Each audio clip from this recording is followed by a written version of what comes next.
Yang terkasih, Shalom.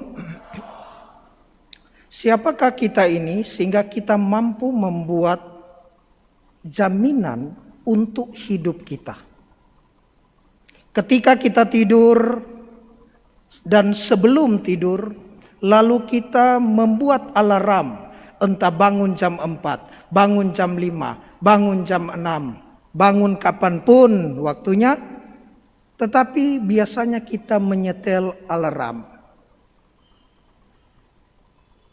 Tapi dalam kondisi yang tidak biasa, ketika kita tertidur, keadaan gelombang apapun, saat ada dalam frekuensi tidur bagaimanapun, entah gamma, theta, beta, apakah kita masih bisa bangun besok harinya? Tidak ada jaminan. Pertanyaannya, apa yang membuat kita yakin saya harus menyetel alarm? Itulah pengharapan. Kita belum melihat esok hari, tetapi kita masih berharap besok saya akan bangun. Dan pengharapan ini tentang sesuatu yang tidak dilihat. Karena apa yang dilihat bukanlah pengharapan. Bacaan pertama dengan sangat jelas mengatakan kepada kita,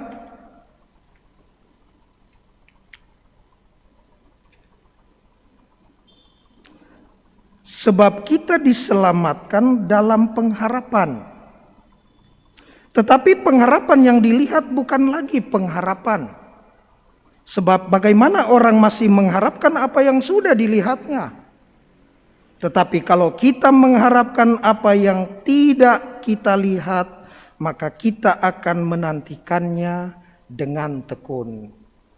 Saudara-saudariku yang terkasih dalam Tuhan, Yesus memberikan perumpamaan tentang pengharapan kerajaan Allah. Kerajaan Allah itu diumpamakan seperti biji sesawi. Biji sesawi adalah biji yang terkecil. Memang di tanah Palestina ada kurang lebih 3 jenis, tapi hampir pasti yang Yesus pakai adalah mustard hitam.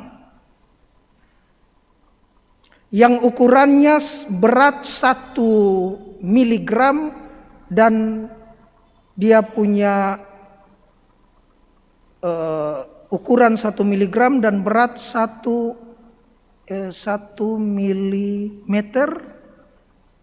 Bukan sentimeter ukurannya, tapi beratnya 1 miligram. Ya deh, kecil sekali. 1 mili.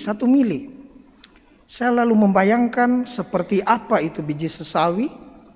Dan nanti melihat dengan mata kepala sendiri ketika memang pergi dan pegang di sana. Oh, seperti ini, ternyata lebih kecil dari biji. Kalau kita makan tenteng itu, atau makanan kue Toraja itu despacito. Apa namanya itu? Depatori itu ada wijen di sana, lebih kecil dari wijen. Tetapi menariknya Bapak Ibu, biji kecil ini dia tumbuh, bertunas, naik bermili-milimeter, 1 meter, 1,5 meter, 2 meter, bahkan 3 meter.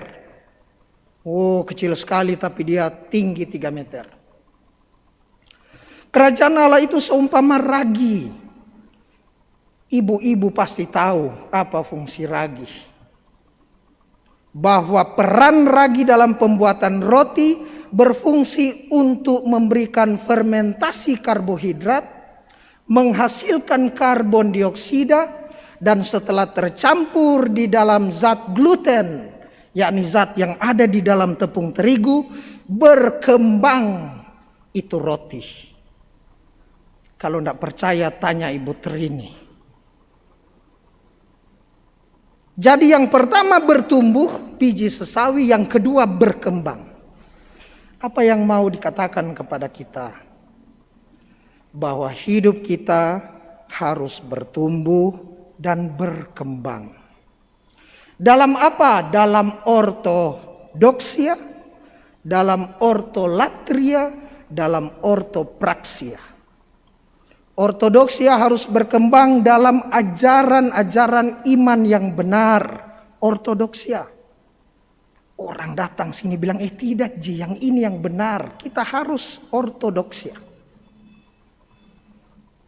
Kita harus bertumbuh dan berkembang dalam ortolatria. Ibadah penyembahan yang benar. Ini yang benar. Yang begini. Kalau Katolik sudah tidak pakai tanda salib, tanya lagi, kau masih ortolatria atau sudah oto-ono? Dan terakhir ortopraksia, dalam praktek hidup yang benar. Dan ketiga ini mempunyai hubungan simbiosis yang erat.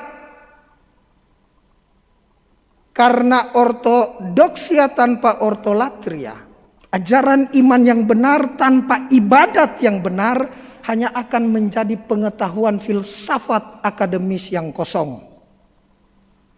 Tapi ortolatria, ibadat yang benar tanpa ortodoksia, ajaran iman yang benar, menjadi ritualisme yang sia-sia.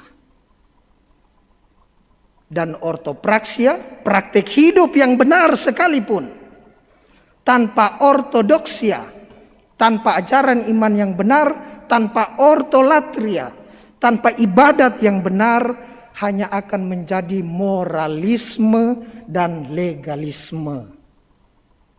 Saudara-saudariku yang terkasih, semoga ragi yang kecil, biji sesawi yang kecil, dalam praktek kehidupan sehari-hari, berbuat hal-hal yang kecil, tetapi bertumbuh 3 meter, berkembang seperti adonan roti dalam yang sudah dikamirkan dengan ragi, dengan cinta yang besar. Semoga demikian.